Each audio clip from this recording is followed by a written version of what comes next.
Pode se sentar, por favor. Irmãos, nós estamos de aniversário, não é isso? Esse mês de fevereiro, nós estamos de aniversário, completando 49 anos como igreja organizada neste lugar. E no domingo passado eu conversava com você sobre isso e disse: essa semana nós vamos começar. E a mensagem da semana passada foi uma igreja excelente. Mas eu disse, a partir da quinta-feira, eu quero começar com vocês uma nova série de pregações e palavras a respeito da igreja. E da igreja excelente. E eu perguntava na mensagem, logo no começo da mensagem no domingo, o que é uma igreja excelente para você? E aquela coisa meio de pegadinha de pastor, né? Porque o que é uma igreja excelente para você? É uma igreja que tem um departamento infantil maravilhoso, que cuida bem das suas crianças? É uma igreja que tem um louvor maravilhoso, que você, quando participa, sente que está tocando no céu? É uma igreja que tem uma pregação que é profunda e edificante? É uma igreja que tem o melhor local de culto, as melhores instalações? O que é uma igreja excelente para você? E para depois fazer uma pegadinha com você e dizer assim: a igreja não é excelente para você, ela não tem que ser excelente para você, porque ela é a noiva do Cordeiro. A igreja tem que ser excelente para o noivo Jesus, e você é que é a igreja, não é a organização. Tá vendo? O pastor faz umas pegadinhas, né, Vance? Irmãos, a Vance está aqui conosco. Vocês viram que a Vance está aqui conosco? Deus abençoe, irmã, Deus abençoe. Essas coisas, porque nós precisamos saber se nós somos uma igreja excelente para Deus. E eu sei que nós precisamos falar muito sobre isso, conversar sobre isso, até porque, veja bem, nós estamos fazendo 49 anos. Você já viu que a gente tem uma coisa assim com números inteiros? 49, não é 50. Mas será que nós vamos fazer 50 anos como uma igreja excelente?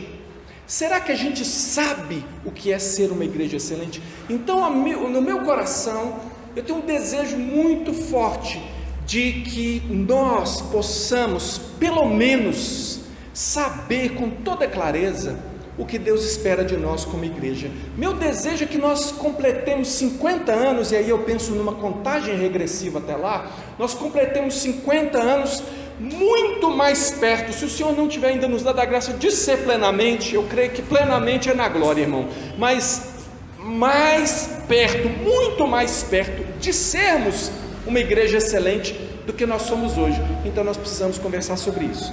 Mas aí a semana veio com surpresas fortes para mim, para minha família, e aí eu titubeei de trazer uma mensagem para vocês hoje. E eu pensei, quem seria uma pessoa que ama a igreja do Senhor Jesus, que tem uma relação direta conosco, que tem uma palavra de Deus, que poderia trazer uma palavra hoje nesse sentido, começando já essa nossa caminhada sobre o ser igreja, e que tem um testemunho ligado a nós, e que eu creio que Deus poderia usar profundamente aqui na nossa igreja. Eu lembrei do reverendo Joel, que eu queria convidar para vir aqui à frente de uma vez, porque não sei o que o Senhor colocou no seu coração. Claro que ele vai pregar a palavra de Deus e vai falar sobre igreja, mas nós temos uma relação, não é uma questão da nossa relação, é uma questão do que Deus vem fazendo através dessa igreja ao longo dos tempos. E mesmo que ele não tenha se tornado um pastor por envio direto dessa igreja, irmãos, o pai do reverendo Joel estava na construção dessa igreja. Ele foi o principal construtor aqui no levantar as coisas, né? E enquanto ele construía, ele discipulava os pedreiros.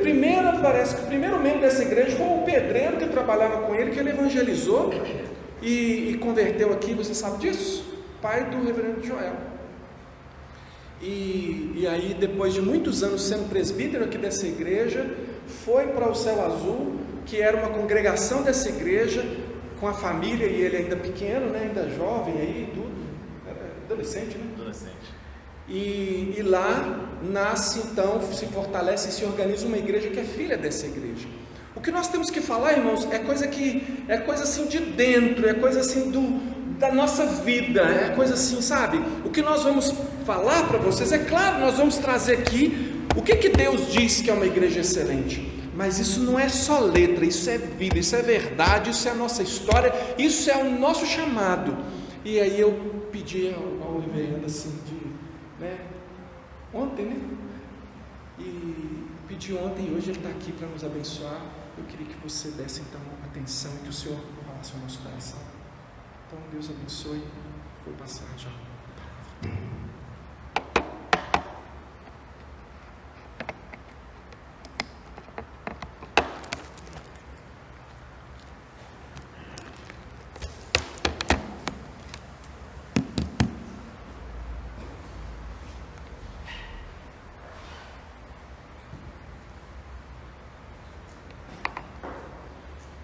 Graça e paz, Senhor Jesus, meus irmãos.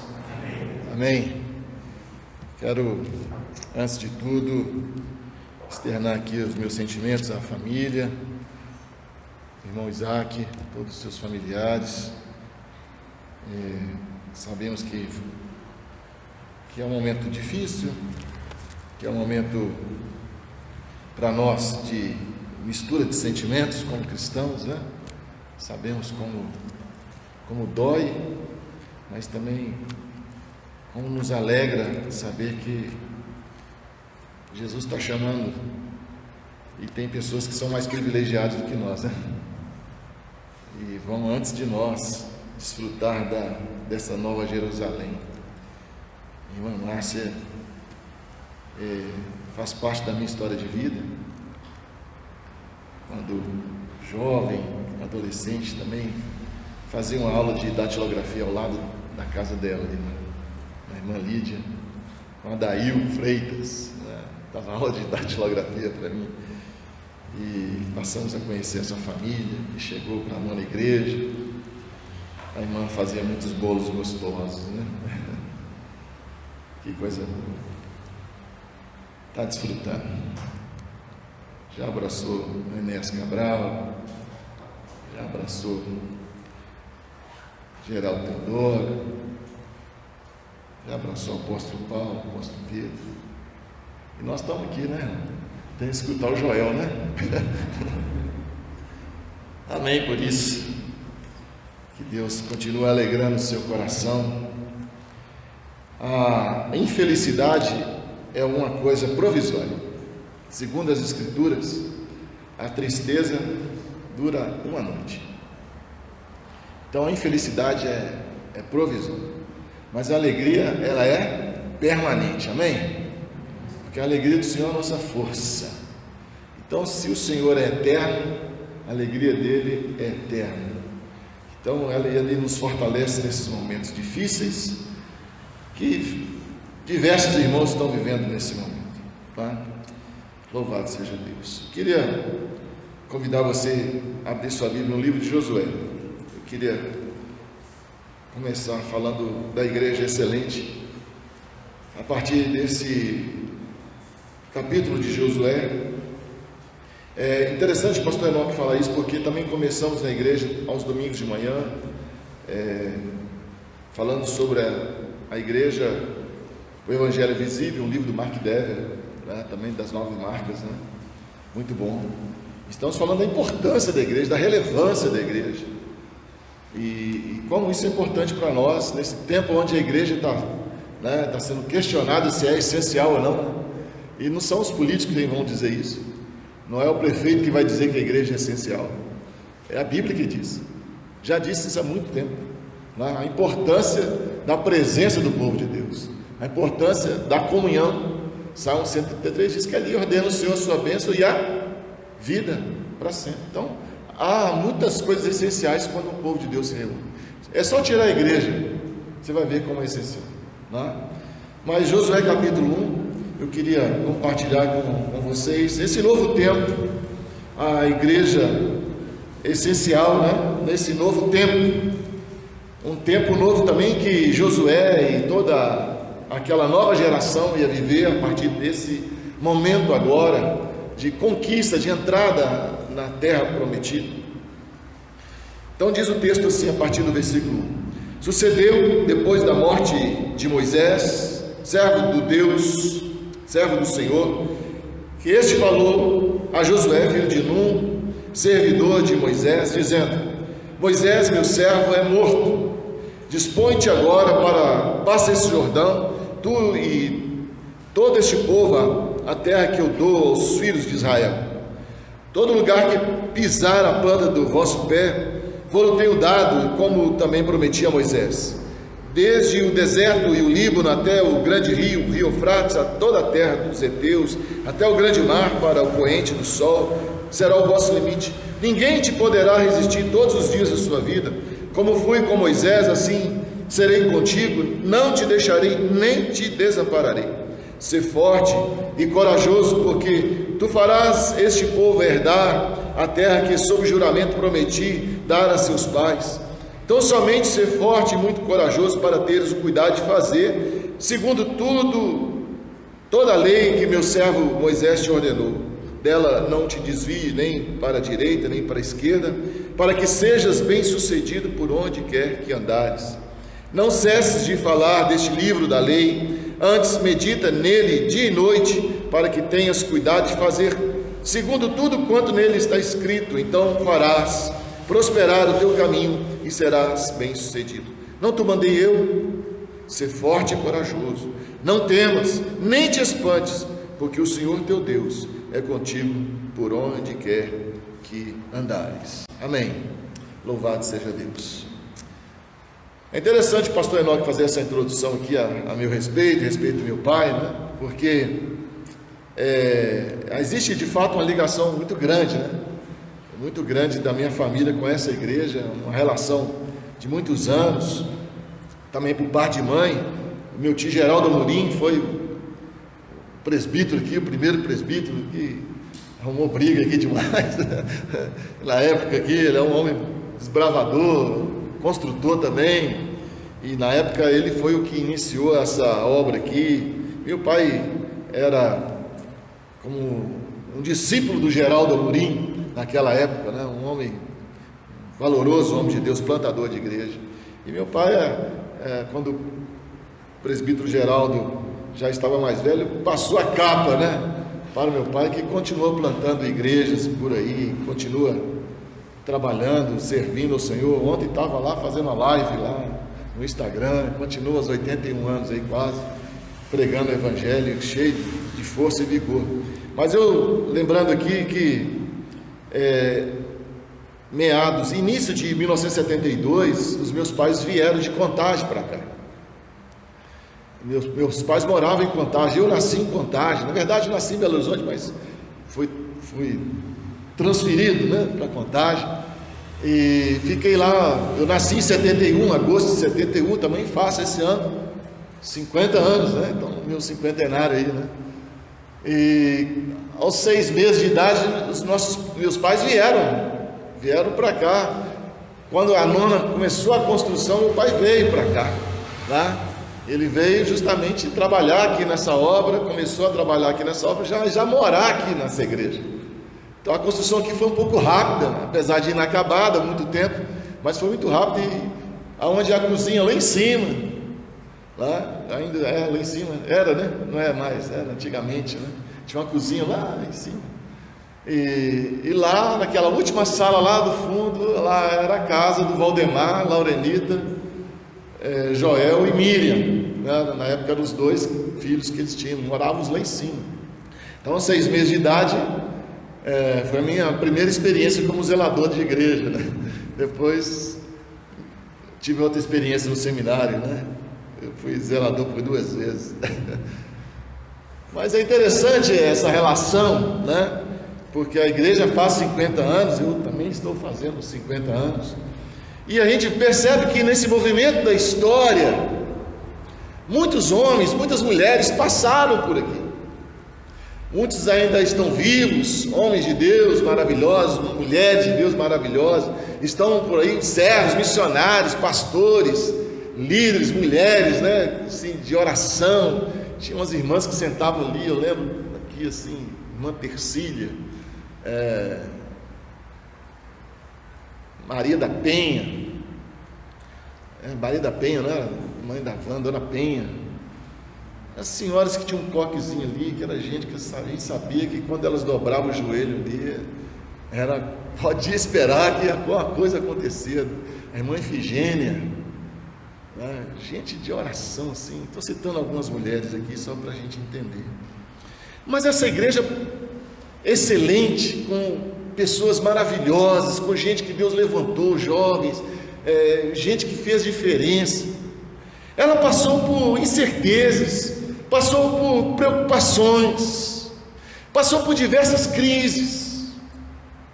Uma igreja excelente não quer dizer que ela não tenha experimentado momentos de dificuldade, momentos de que muitas vezes as pessoas pensam, não vai mais, já era, vamos fechar as portas. Uma igreja que muitas vezes o presidente do presbitério entrou, e eu lembro como adolescente entrou aqui a comissão executiva do presbitério de Alterosas, e entraram os homens de terno e gravata. Existia uma bateria aqui mais ou menos nesse lugar, mais para frente aqui, tinha umas salas aqui, né? Mais para frente aqui, e o pastor tocava a bateria, e de repente o executivo disse, pode parar, isso não é permitido na liturgia presbiteriana. Essas expectativas, essas preocupações que a igreja superou. E esse ano nós entramos também com preocupações, com incertezas. O ano de 2020, para as igrejas também que buscavam no seu planejamento a excelência e fazer o seu ministério mais relevante, de repente teve as suas portas fechadas, tivemos que conectar os nossos celulares, as nossas câmeras, ligar Instagram, YouTube e dizer, agora uma igreja está ali ou está lá. Eu compartilhei com o pastor Enoque, nós estávamos assim, vibrando com os pequenos grupos, começando assim um avanço grande com os pequenos grupos, e de repente nós tivemos que parar todos os pequenos grupos. Algumas preocupações, incertezas e expectativas que muitas vezes foram frustradas. Mas eu quero lembrar você que muitas dessas crises que nós vivemos, tanto no âmbito pessoal, quanto no coletivo, quanto como igreja, quanto como país, como no mundo agora, uma pandemia, nunca vimos pensado que, né, sempre estudamos sobre gripe espanhola, algumas coisas que atingiram o mundo, mas de repente a gente recebe a notícia na nossa porta. Essa semana uma irmã da nossa igreja, já tinha bastante tempo que ninguém tinha pego Covid, essa semana uma irmã nossa foi internada. Nosso coração fica assim, apreensivo, muito próximo de nós. De repente uma coisa que lá na China, de repente agora não é mais China, é meu irmão. Essas preocupações, essas crises que a invadem e que muitas vezes questionam, de fato, existe excelência? Eu fico imaginando quantas crises nesses 50 anos a igreja viveu aqui. Crise econômica, quantas vezes as igrejas passaram por crises. Nona igreja passou por momentos difíceis financeiros. As igrejas passaram por Cruzeiro Real, Cruzeiro, Réis, sei lá, Cruzado. Quantas variações, missionários, né? Que dificuldade. Manda oferta, recebe em real, converte para dólar, converte para euro, dólar 6 e tanto. Quantas crises, missionários preocupados porque a oferta caiu quase que 1/3. Crises políticas, perseguições. Alguns anos atrás nós estávamos preocupados com a PL 122. Esse era o momento de preocupação dos pastores. Olha, se você pregar sobre uma homoafetividade no púlpito, o pastor pode ser preso. Não, quase não se fala mais. Foi arquivado. Quando Josué entra, está pronto para entrar, antes de entrar, o Senhor vem falar com ele, e o Senhor diz a Josué: Moisés é morto. Você pode imaginar que, mais do que uma crise de saúde, mais do que uma crise energética que nós passamos, hídrica, financeira, há um ambiente difícil também se constrói aqui nessa transição. Quantas transições vivemos aqui como pastores, difíceis, momentos complicados, a igreja buscando avançar e de repente a crise ministerial. Josué recebe a notícia: Moisés, meu servo, é morto. O que passa na cabeça de alguém que passou 40 anos aprendendo com um grande líder, um homem que falava face a face com Deus, um homem que o seu rosto brilhava, um homem que desceu do Monte Sinai com as leis nas mãos, um homem que ele falava diretamente com Deus, através dele ele libertou uma nação inteira, mas de repente agora está nas suas mãos. Muitas vezes passa a crise na mente do pastor, ele olha para trás e diz assim: gente, quando eu olho o rol de pastores dessa igreja, né, quando eu subo num púlpito como esse aqui, eu penso que homens que pregaram nesse púlpito, o peso que bate nos nossos ombros. Josué, uma nova liderança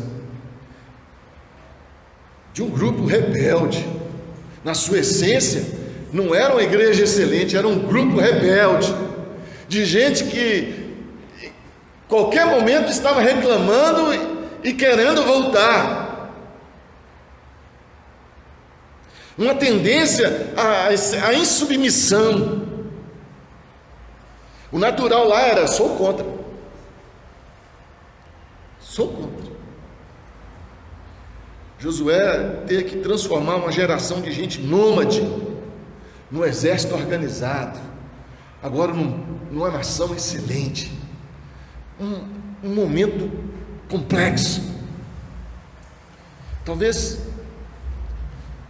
quando nós olhamos o início dessa jornada e olhamos que há 1500 anos antes de Cristo, Josué, ele tem uma experiência totalmente diferente, porque Deus não vai se relacionar com Josué da mesma forma que se relacionou com Moisés. Josué não vai subir em nenhum lugar, ele não vai receber nenhuma revelação especial, ele não vai receber revelação direta, o seu rosto não vai brilhar. Mas Josué vai desfrutar de uma excelência agora, e essa excelência vem através de algumas decisões que ele toma, de algum comportamento que ele toma. E eu quero dizer isso para você, porque nós estamos vivendo um novo tempo na igreja, e esse tempo que nós já experimentamos, já como uma igreja de 50 anos, já experimentou de tudo. Se você pensar que já passou pastor pentecostal por aqui, já passou. Já passou pastor conservador por aqui, já passou. Já passou um pastor ultra conservador, já passou. Já passou por aqui um pastor ultra pentecostal, também já passou. Agora está equilibrado, né, irmão?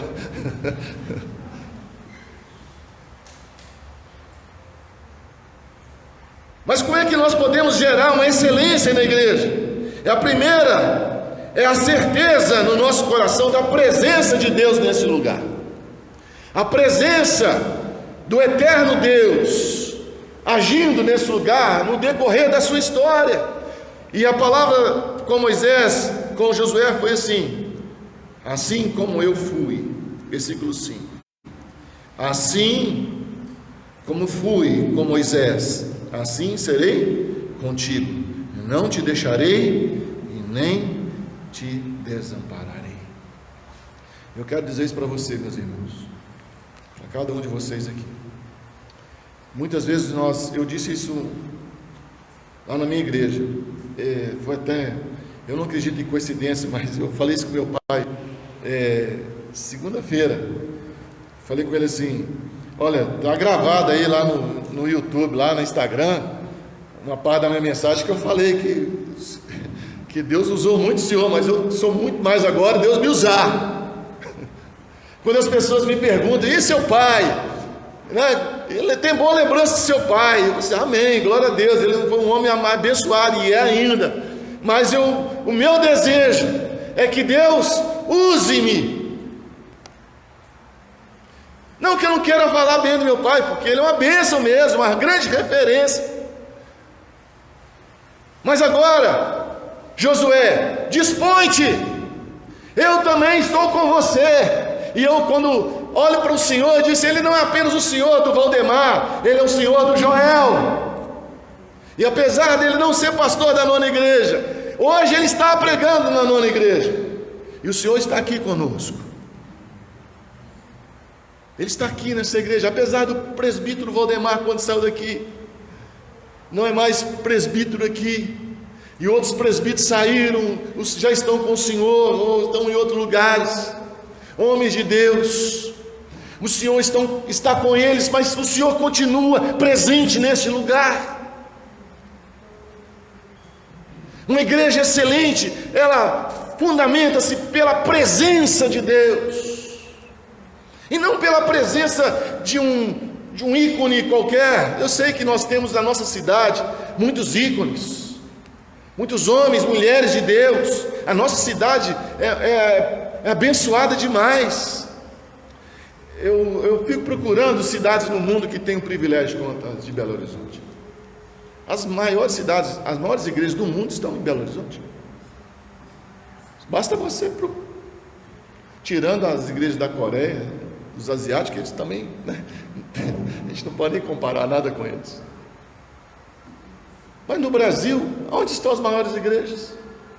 Lagoinha, Batista Central, Getsemane, Oitavo, são igrejas gigantescas.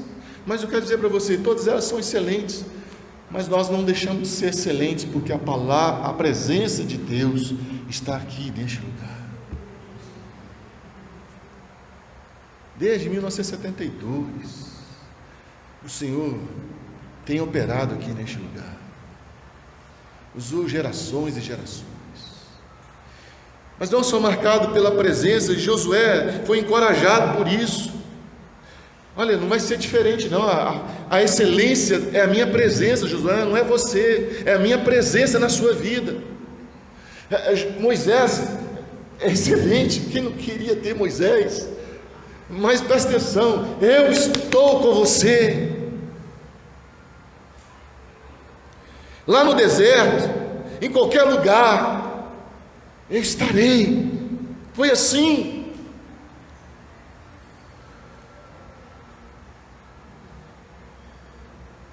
É claro que as incertezas e as preocupações, foi assim com Moisés. Se eu estava como presente com Moisés, e tinha muitas incertezas e preocupações. Como é que vai ter água, Senhor? Esse povo está pedindo água, bate na rocha. Senhor, o povo está com fome, vou mandar codornizes. Senhor, o povo está assim, fala assim com eles.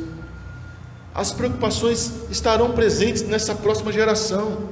Outras preocupações, outras talvez incertezas dentro do nosso coração. Talvez o que preocupava os nossos pais, os pastores mais antigos, não seja as mesmas preocupações de hoje. Mas presta atenção, em todas as gerações, a presença do Senhor estava ali, e o Senhor trouxe respostas. Eu não sei o que preocupa o seu coração, eu não sei aquilo que deixa o seu coração incerto. Eu não sei se talvez eu vou mudar de igreja. Você vai encontrar Deus lá também.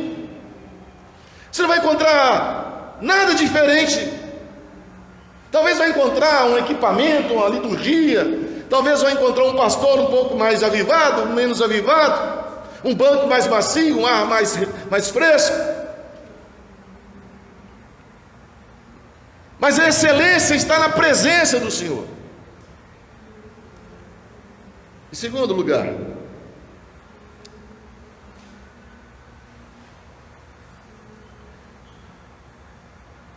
a excelência está na promessa do Senhor. As promessas que são imutáveis. Imutáveis.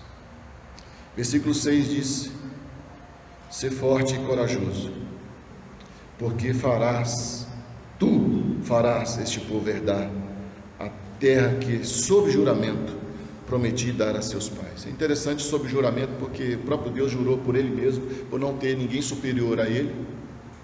E não é uma promessa como a do Ricardo Eletro, que não deu certo, ele quebrou, ele registrou em cartório, mas quebrou.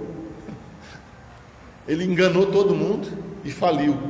Quem confiou no Ricardo se lascou.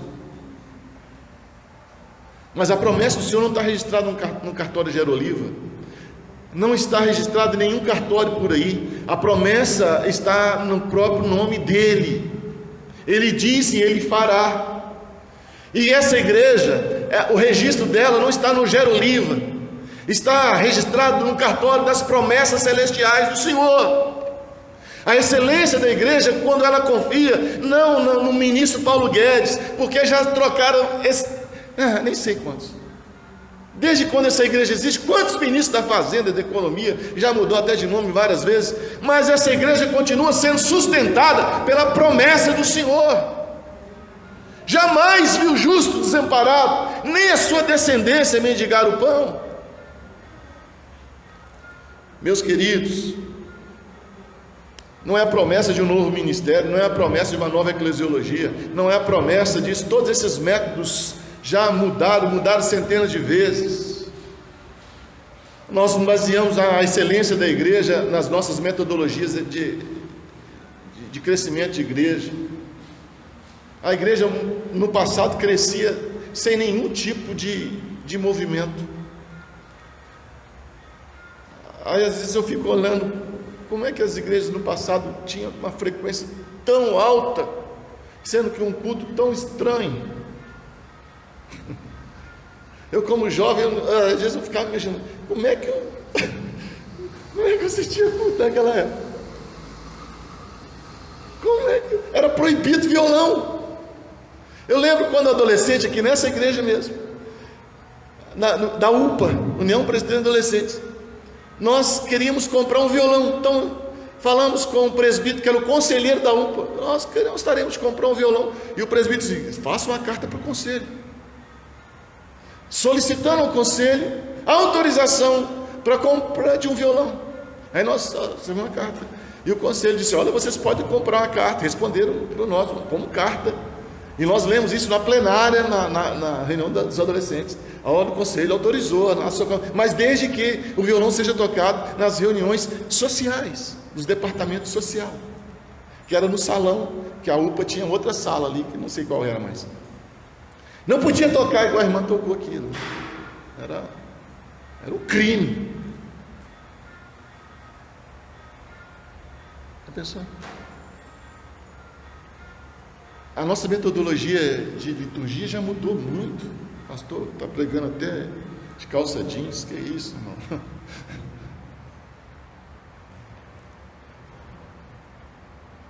Nós nos baseamos no nosso manual, na nossa Dona Norma, no nosso manual de sociedades internas, na nossa Constituição da igreja.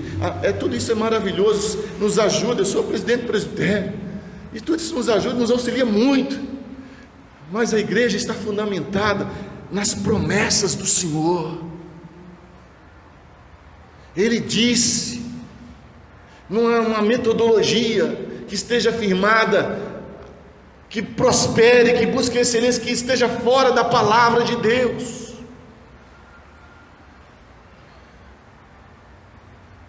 Vocês vão herdar, tu farás. E aí, quando nós olhamos a história, nós vamos ver que Josué, durante 14 anos, entrou naquela terra prometida, e ele conquistou os territórios.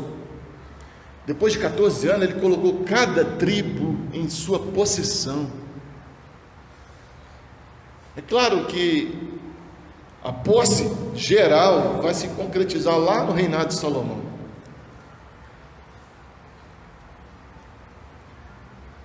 É interessante nós olharmos isso, porque muitas vezes a gente pensa que tudo que Deus tem para nós de excelência tem que acontecer na nossa geração. A nossa preocupação é o imediatismo, é que tudo que tem que acontecer nessa igreja tem que acontecer nessa década. Tem que ser agora, pastor. O avivamento, sabe? A Elsa está lá atrás. A Elsa foi minha professora. Era no Ministério Infantil aqui. Me deu aula na Escola Bíblica Dominical. É um privilégio para mim hoje olhar para minha professora de infância. É um privilégio para mim. Saber que, quando eu fui fazer a prova de seminário, muitas das questões que estavam lá, na prova de conhecimento bíblico, surgiram a partir de uma classe de Escola Bíblica Dominical. A excelência da promessa do Senhor, a partir dos nossos filhos. Essa promessa é para vós e para os vossos filhos. Quando o apóstolo Pedro abre a igreja, naquele discurso, depois da descida do Espírito Santo, ele diz que os irmãos, que faremos? Eles arrependam, creiam, tomem posse dessa palavra. Essa promessa é para vocês e para os vossos filhos.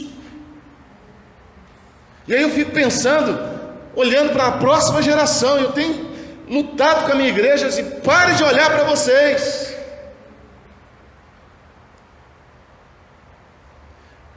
Pare de construir impérios para vocês. Tem 3 tipos de pessoas na igreja: gente do reino, que trabalha para o reino, que trabalha a qualquer custo para o reino. Gente individualista, que trabalha para ele mesmo. O ministério é dele, o violão é dele, o microfone é dele, tudo é dele. Os meus lápis, tudo é meu. Nada para o reino. Se você tirar ele um dia daquela função na igreja, ou tirar um banco, ou tirar uma cadeira que ele senta, meu Deus. E tem aquela terceira pessoa que não é gente que não faz nada. Uma planta dentro da igreja. Bonito até, né? Bonito. Tem dia que tem uma flor no cabelo, tem dia que vai sem flor, um dia está bonitão. Uma planta. Gente do reino prospera, e quem está do lado dele faz a igreja prosperar. Os individualistas prosperam sozinhos, vão embora. E quem é planta, não acontece nada. Continua planta. Quem é do reino vive baseado nas promessas. Promessa do Senhor é para os filhos. Quando eu batizo os filhos, os crentes, eu digo: olha, eu não cumpro o ritual. Nós estamos ensinando para eles que daqui a uns dias eles vão assumir os nossos lugares. Eles vão estar sendo os presbíteros, eles vão estar ocupando as funções, os cargos, cheios do Espírito Santo, uma nova geração. Uma igreja excelente é uma igreja baseada na promessa que é imutável. Deus tem promessa que não vai mudar para a próxima geração. Quem vai mudar é a geração, é ela que tem que se adequar. As gerações vão mudar, nós temos que adequar muita coisa. Eu olho às vezes, hoje quem está pregando no meu lugar lá é um seminarista. Por conveniência divina, está sendo meu gênero. Eu disse para ele: ó, prega com gosto na boca, né? Enche o peito de ar e enche a igreja aí.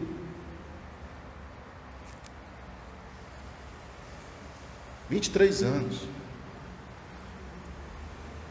23 anos. Quando eu entrei no seminário, eu estava nascendo. Parece um discurso de gente idosa, né? Mas é porque as promessas de Deus você acha que vai demorar muito para acontecer.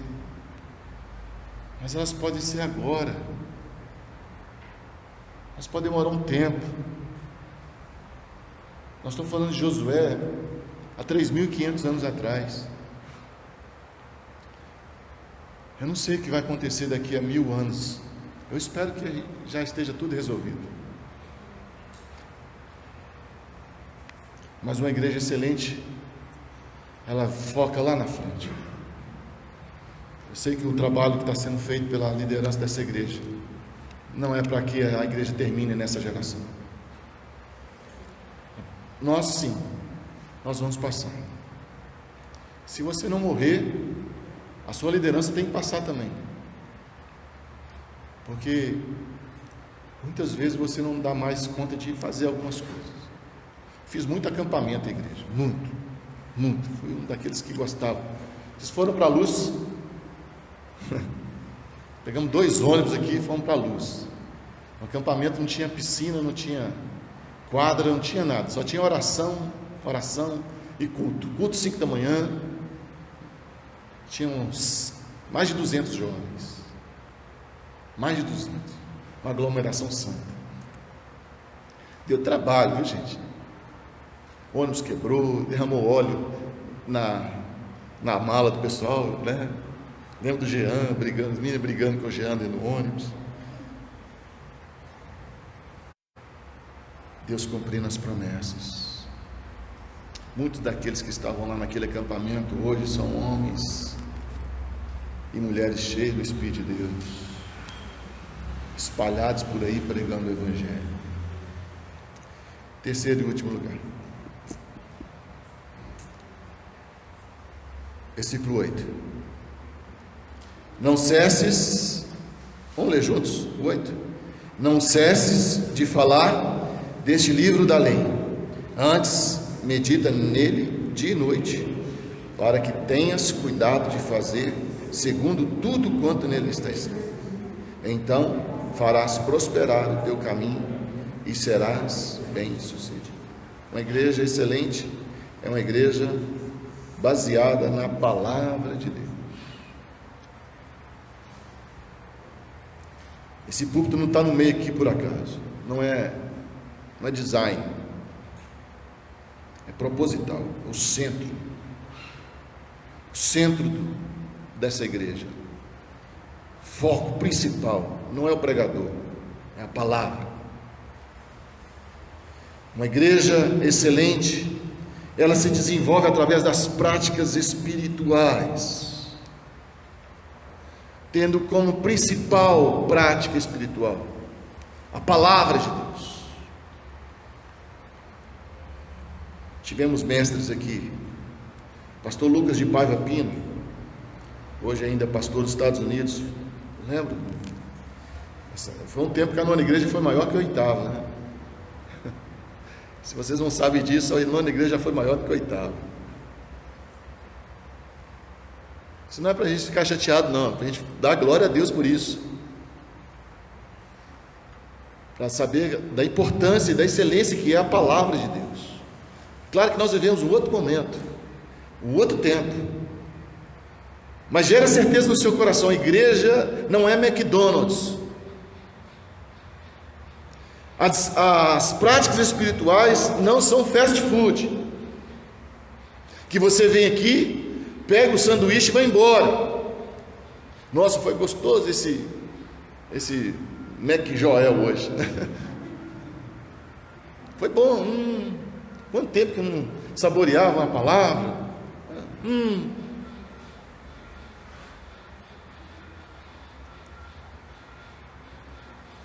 Não cesses.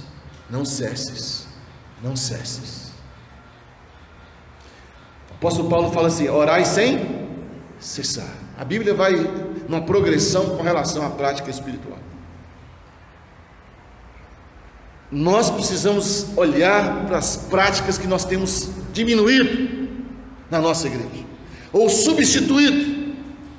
Não cesse de adorar, não cesse de orar, não cesse de praticar a palavra. Algumas coisas nós adaptamos, nós mudamos a nossa forma, mas nós não podemos parar de pregar a palavra, não podemos parar de pregar o Evangelho. A igreja parou por um tempo a evangelização. Irmãos, é tarefa da igreja a evangelização. Nós ficamos muito olhando a palavra, mas aqui diz o texto: não cesse de falar.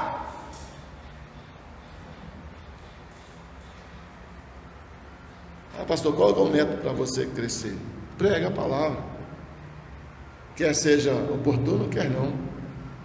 Prega na festa, prega no aniversário, prega no casamento. Aniversário de criança, na minha época de criança, o presbítero Valdemar ia pregar, era 1 hora de pregação antes do bolo, a gente ficava desesperado. Pregava e cantava firme nas promessas do meu Salvador, 5 estrofes, mais o coro 5 vezes. Não, vamos cantar agora, graças dou por essa vida, na hora do bolo. Quando criança, a gente ficava desesperado. Por que você acha que a gente sabe os hinos todos de cor até hoje? Sem usar inário, né? Sabia tudo.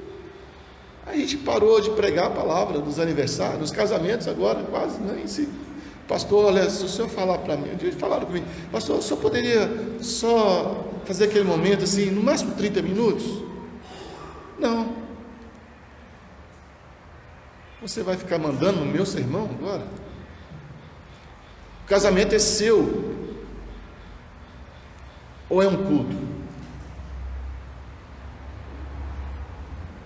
Se é um culto, tem que ter palavra, tem que ter louvor, tem que ter oração, tem que ter quebrantamento. Igreja excelente, ela baseia tudo na palavra de Deus. A palavra de Deus nos estimula a orar, nos estimula a jejuar, nos estimula a evangelizar, a servir, para que tenhas cuidado de fazer tudo quanto nela está escrito. Então farás prosperar o teu caminho e serás bem sucedido. Faço, pastor? Não, não é não. Esse ano eu faço 20 anos de ministério pastoral.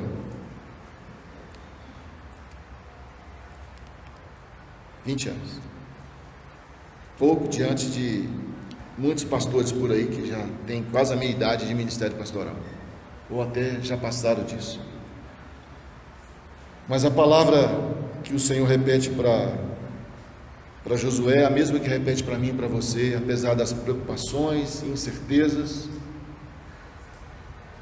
Versículo 9 diz: ser forte e corajoso. Buscar a excelência numa igreja tem que ser corajoso. Isso não é coisa para gente covarde. Pregar a palavra é para gente corajosa. Orar sozinho, muitas vezes no meio da pandemia, você tem que vir pregar sozinho. Eu tive que, o ano passado, pregar durante 4 meses sozinho no templo, para uma câmara. Minha filha ficava ali dizendo: pai, tem 20 já lá conectado. Eu olhava para o banco e falava assim: amém. Eu nunca tinha pregado para uma igreja vazia, olhando para o celular. Que desafio, ser forte e corajoso. Estar aqui olhando com os olhos dos irmãos é uma bênção, uma alegria enorme. Alegria enorme, mas a gente sabe que a gente tem que ser forte e corajoso. Não é só porque as pessoas muitas vezes não vão deixar de vir por causa da pandemia, porque a fé de muitos vão se esfriar. Diz a palavra de Deus: ser forte e corajoso. Que você tem que orar mesmo, porque a oração vai se tornar uma coisa estranha para muitos. Que isso? Você ora? Que negócio esquisito é esse? Falar com Deus, e você acredita nisso? Os meninos estão na faculdade aí, sabe disso, como é que funciona. Você acredita em Gênesis?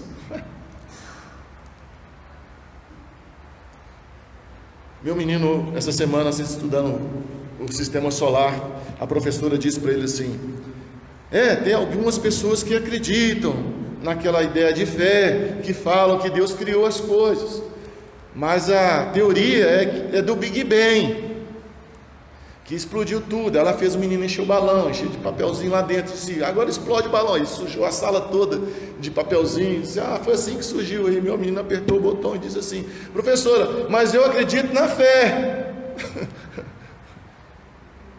Eu faço o balão, mas eu acredito na fé. Eu quase gritei lá de lá: glória a Deus. Eu sei que existe uma teoria muito legal, interessante até. Se Deus haja luz foi uma explosão, louvado seja Deus. Deus diz: haja luz, bum, e surgiu tudo que ele quis. Deus é Deus, ele podia ter feito isso. Mas eu acredito na fé. Ser forte, irmão. Nessa geração, ser forte. A excelência da igreja vem na força e na coragem. Muitos desses irmãos que nós falamos aqui, citamos, irmãs queridas, são corajosos e fortes. Muitos Josués aqui, gente que está sendo forte e corajosa, num tempo tão difícil, está dizendo: eu vou. Tem muito crente medroso, está com medo de morrer. Claro que nós estamos tomando todos os cuidados, precauções. Ninguém aqui é negacionista. Sabemos o risco que é a pandemia. Ninguém quer brincar com isso. Ninguém quer causar um mal na família com insanidades.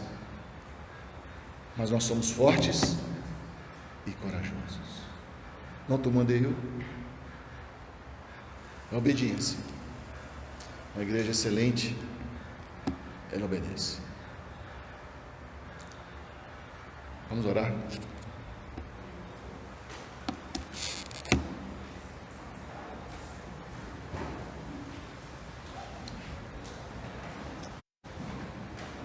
Eu sei que você está aqui nessa noite porque Deus tem chamado você para, não apenas para comemorar os 50 anos nessa igreja, mas para construir uma história de excelência aqui nessa igreja,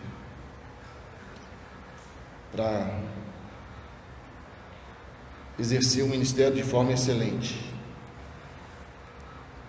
Por isso Deus está dizendo: eu estarei com você, não vou te desamparar, estou com você todos os dias, disse Jesus, até a consumação dos séculos. Para isso o Senhor te deu promessas, estão todas em Cristo garantidas para você, e uma delas é que nós seremos mais do que vencedores. As portas do inferno não prevalecerão contra a igreja do Senhor. E Deus te deu a palavra, está nas suas mãos, o manual de como fazer as coisas de forma excelente. Se você não sabe, leia a Bíblia. Se você quer ouvir, fale com Deus, jejue, clame, Ele vai te dar a orientação. Eu convido você a largar todo medo, porque a palavra de Deus diz que verdadeiro amor lança fora todo medo.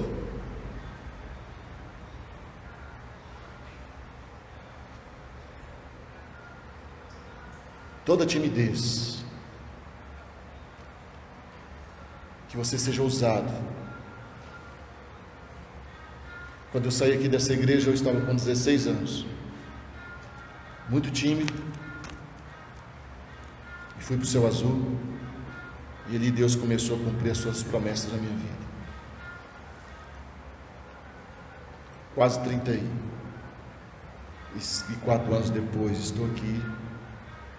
Ainda sei quem eu sou, mas eu sei que o Espírito de Deus está aqui sobre a minha vida e sobre a sua vida, para que nós possamos continuar fazendo o que Ele quer, conforme a sua vontade, que é boa, perfeita e agradável.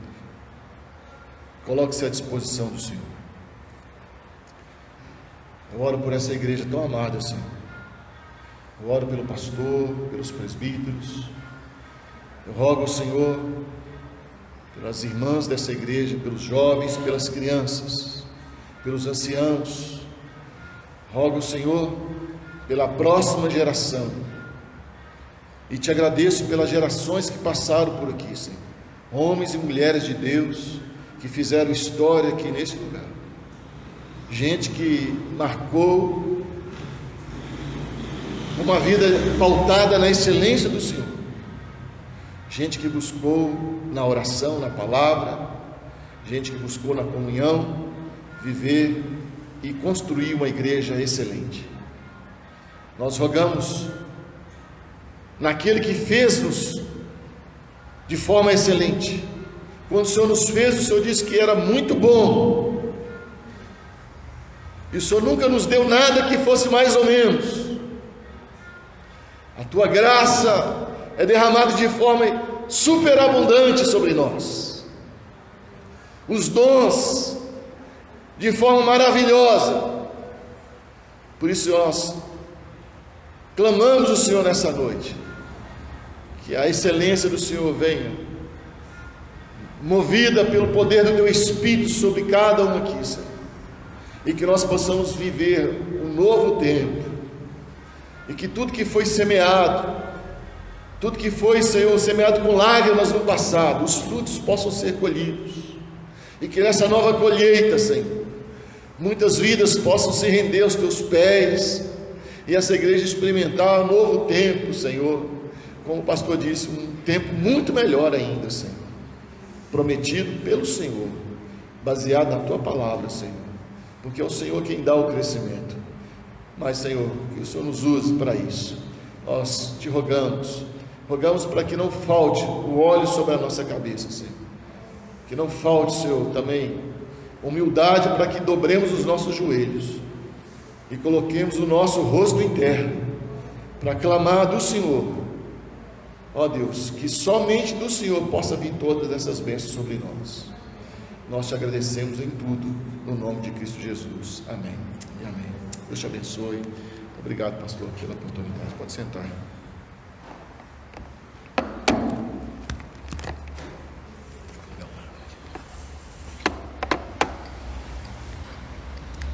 Continue de pé, nós já estamos terminando. Uma igreja excelente, presença de Deus, promessa de Deus, palavra de Deus. Você crê? Deus nos abençoe. Então feche os seus olhos. Senhor, nós te agradecemos por essa noite, te agradecemos porque apesar dos Moisés que o Senhor já levantou no passado, somos nós que vamos pisar as novas terras. Nós cremos, ó Deus, que o Senhor tem muito para realizar através das nossas vidas. Nós nos dispomos nessa fé, ó Deus, de que a Tua presença está conosco, ó Deus, de que as Tuas promessas não falham e que a Tua palavra será sempre o nosso norte.